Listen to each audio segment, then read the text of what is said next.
তো এ পর্যায়ে বক্তব্য নিয়ে আসবেন। আপনারা জানেন যে আজকে আমার নামে অর্থাৎ কেসি পাল অ্যাওয়ার্ড ঘোষণা হবে। তো সেই অ্যাওয়ার্ডের একজন গর্বিত অংশীদার। কিভাবে অংশীদার? আমরা বলেছিলাম যে ৩,০০০ টাকা মূল্যমানের দুর্লভ গ্রন্থ পাবেন। সে গ্রন্থটি সেই সুদূর ইন্ডিয়া থেকে কিনে আনতে যিনি সহযোগিতা করেছিলেন, তানার সহযোগিতায় ১,২৬,০০০ কত টাকার গ্রন্থ আমি ৬খানা গ্রন্থ ২০খানা করে কিনে আনি ইম্পোর্টের মাধ্যমে, এবং অরিজিনাল ইন্ডিয়ান প্রিন্টেড বই। সেই বই আমার যে ৫ জন পেতে যাচ্ছেন, যিনি সর্বদা সহযোগিতা করেছিলেন এই বই আনার ক্ষেত্রে, তিনি হচ্ছেন খুলনা আলফা বুক হাউসের প্রতিষ্ঠাতা, এবং উনি নিজেই মালিক, এবং সঙ্গে ঝর্ণা পুস্তকালয় ওনার প্রকাশনা রয়েছে। তিনি হচ্ছেন রতন কুমার দেবনাথ। উনি ওনার বক্তব্য পেশ করবেন। সনাতন অ্যাস্ট্রোলজিক্যাল কোচিং সেন্টার কর্তৃক আয়োজিত প্রথম জ্যোতিষ বার্ষিক সম্মেলন ২০২৫ উপলক্ষে আজকে সবার সম্মানিত সভাপতি, উপস্থিত মঞ্চে প্রধান অতিথি, সম্মানিত বিশেষ অতিথি, আমন্ত্রিত অতিথিবর্গ, উপস্থিত সারা বাংলাদেশের বিভিন্ন জেলা থেকে আগত অ্যাস্ট্রোলজার বৃন্দ, সকলকে খুলনাবাসীর পক্ষ থেকে, খুলনা জেলার পক্ষ থেকে এবং দক্ষিণাঞ্চল এই সবুজ বেষ্টনী ঘেরা সুন্দরবন, সেই সুন্দরবনের অঞ্চল থেকে আপনাদেরকে প্রণাম এবং শ্রীচরণে আমি প্রণাম জ্ঞাপন করছি এবং শুভেচ্ছা এবং স্বাগতম জ্ঞাপন করছি খুলনাবাসীর পক্ষ থেকে এবং আমার ব্যক্তিগত পক্ষ থেকে, আমার প্রতিষ্ঠান আলফা বুক হাউসের পক্ষ থেকে। তা আজকে এরকম একটি জ্যোতিষ সম্মেলনে আমি উপস্থিত হতে পেরে এবং আপনাদের সামনে দাঁড়িয়ে দুটি কথা বলার সৌভাগ্য এটা আমি মনে করি।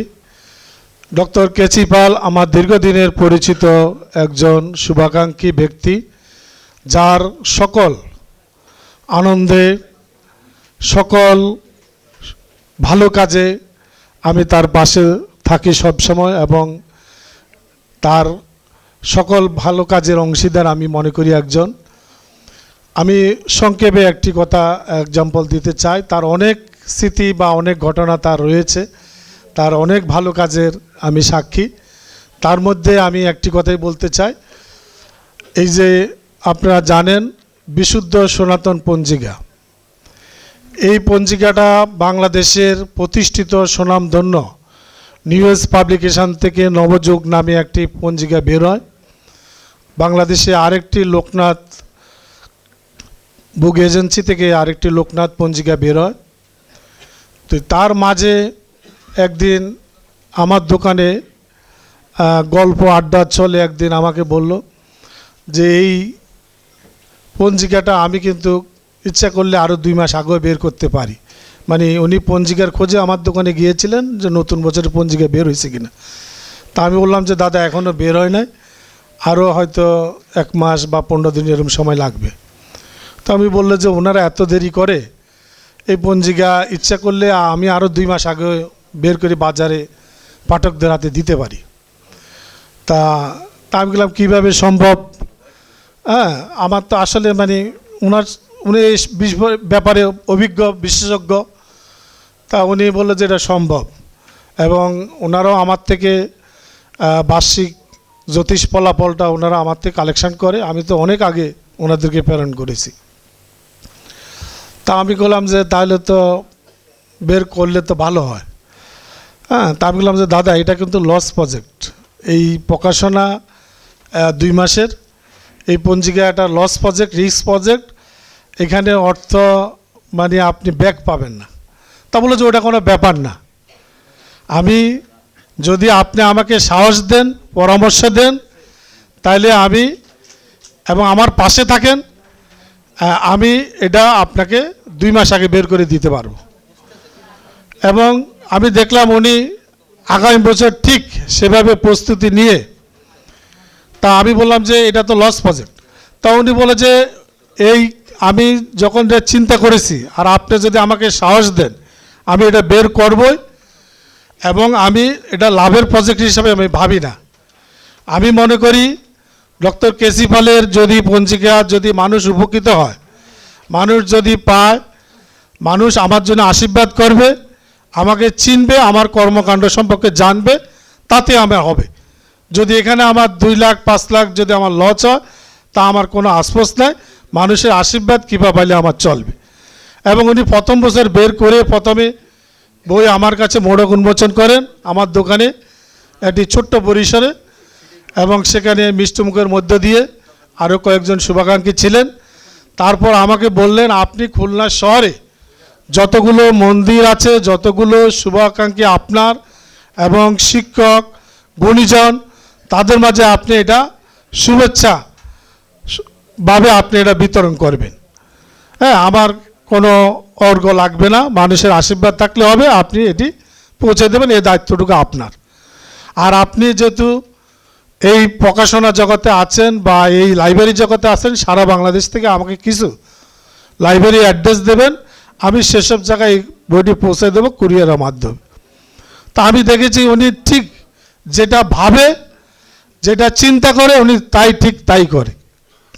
ঠিক উনি প্রথম বছরে সারা বাংলাদেশে উনি এই পঞ্জিকা ছড়িয়ে দিয়েছেন এবং বেশ প্রথম বছর এটি সাড়া পেয়েছেন। পরের বছর উনি দেখলাম যে আরও অধিক সংখ্যক প্রিন্ট করেছেন, সেটাও ওনার সারা বাংলাদেশে ফিল আপ হয়েছে। এবং আজকে নবম বৎসরে তিনি, আমি মনে করি সারা বাংলাদেশে কেসি পালের বিশুদ্ধ সনাতন পঞ্জিকা একটি মডেল এবং প্রতিষ্ঠিত। তো এটা কিন্তু মানে মনে করি মানুষের আশীর্বাদ। উনি যে রত্নগর্ভা মা এখানে আছেন, জনক জননী, এবং উনি যে শিক্ষক, শিক্ষাগুরু, দীক্ষাগুরু, সবাইকে এখানে একটা মিলন মেলার মধ্য দিয়ে তিনি উপস্থিত করেছেন। ওনার যে প্রজ্ঞা, উনি যে গবেষক, উনি লেখক, উনি যে শ্রদ্ধা ভক্তি, মানুষের কিন্তু কৃপা আশীর্বাদের কারণে কিন্তু আজকে উনি এখানে প্রতিষ্ঠিত হয়েছেন, আমি ব্যক্তিগতভাবে মনে করি। তা আজকে ওনার অনেক এরম ঘটনা রয়েছে, অনেক স্মৃতি আমার সাথে রয়েছে, এবং আমি ওনার অত্যন্ত মানে ফ্যামিলির একজন কাছের হয়ে গেছি। ওনার পরিবারের সাথে আমার দীর্ঘদিনের উঠা বসা, এবং ওনার মামনি, আমার মামনি একই স্কুলে পড়েন, একসাথে পড়াশোনা করেন। তো সব মিলিয়ে আসলে উনি বিশাল মনের অধিকারী। এটা আপনাদের মুখ থেকে আমি শুনেছি, এবং এটা আমি যদি কাছের মানুষ, আমি বেশি বললে হয়তো এটা ভালো শোনাবে না। তা ওনার বিশাল মনের অধিকারী, উনি একজন লেখক, গবেষক, অনেক প্রজ্ঞাবান ব্যক্তিত্ব। জীবনে যখন যেটি কাজ করেন সততার সহিত, নিষ্ঠার সহিত কাজ করেন, এবং যখন যেটা ভাবেন তিনি সেটা বাস্তবায়ন করেন, যার কারণে আজকে ওনার এই সফলতা। আরেকটি ছোট্ট এক্সাম্পল, এবং ধর্ম অনুরাগী উনি। আমি একটি খুলনার একটি বড় শ্মশান, কালী মন্দির, এই মহাশ্মশান এবং কালী মন্দিরের আমি সাধারণ সম্পাদক। আমার এখানে প্রায় এটি 120 বছরের পুরানো প্রতিষ্ঠান। আপনাদের আমন্ত্রণ থাকলে আপনারা যাবেন, এর কাছাকাছি এই রাস্তাটারই লাস্ট মাথায় হলো আমার এই মহাশ্মশান। তো সেখানে অনেক অবকাঠামোর কাজ চলছে, চলমান। প্রায় 2 কোটি টাকার একটা কাজ সমাপ্ত হয়েছে, এবং আরও 2 কোটি টাকার 30 লাখ টাকার একটা প্রজেক্ট শুরু হয়েছে, 3 তলা নাট মন্দির সহ এবং টয়লেট জোন সহ দর্শনীয়। তো তার ভিতরে একটি গেট আমরা কমিটির পক্ষ থেকে, দর্শনীয় একটি তোরণ আমরা সেখানে মন্দিরের প্রবেশমুখে আমরা তৈরি করার অভিপ্রায় নিয়ে শুরু করি। তো কাজ করতে করতে আমাদের একটা পর্যায়ে অর্থনৈতিক একটু সমস্যা দেখা দিয়েছে। তা আমি দাদাকে একদিন বললাম, দাদা মন্দিরের একটু কিছু টাইলসের দরকার, না একটা দর্শনীয় গেট তোরণ হবে। তা বললো যে ঠিক আছে আমি দেব। তা উনি এক কাছে আমি পরিদর্শনে যাব, ঠিক যেদিন বললাম সেদিনে উনি আমাকে ওখানে যে বললো যে আমি চলে আসছি, আপনি কোথায়? আমি দাদা আমি তো একটু দূরে আছি। তা বললো যে একটা লোক পাঠান। বলে উনি যাই, এটা দেখলো যে টাইলস হবে না, ওইখানে মার্বেল দেবো। আমি ওনার কাছে চেয়েছি টাইলস, আর উনি পরিদর্শন করে বললো যে এখানে টাইলস লাগবে না, আমি মার্বেল দেবো। ঠিক যাই কথা তাই, উনি পরের দিন যশোর থেকে টাইলস কোম্পানিকে অর্ডার দিয়ে দিলেন।